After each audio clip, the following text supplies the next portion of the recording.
बिचारी न कोरी सैया मौका जाई निको।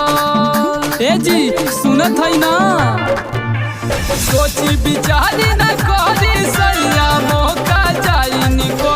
तो संग ही चले के पैदल देव घर ढारल जाई जल। तो संग ही चले के पैदल देव घर ढारल जाई जल। नगरिया गइला से मोर किस्मत जाई बदल। तो संग ही चले के पैदल देव घर ढारल जाई जल। तो संग ही चले के पैदल देव घर ढारल जाई जल।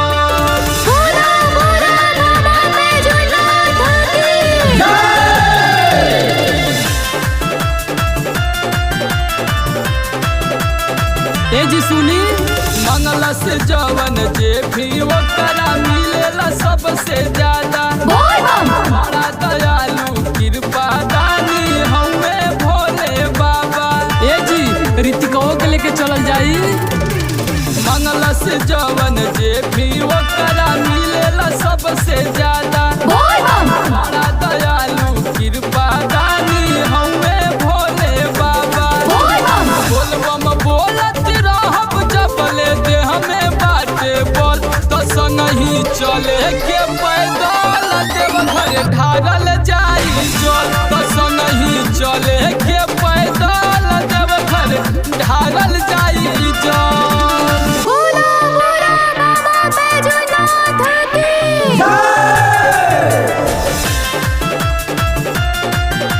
ए जी देखी माना मत करो, उपेंद्र प्रकाश कहता रे सावन महीनवा आइल।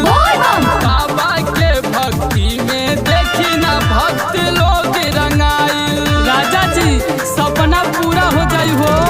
उपेंद्र प्रकाश कहता रे सावन महीनवा आइल। बाबा के भक्ति में देखी ना भक्त लोग रंगाइल।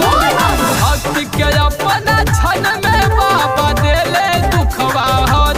तो संग ही चले के पैदल देव घर ढारल जाई जल। संग ही चले के पैदल देव घर ढारल जाई जल। अच्छा चला चले के हो।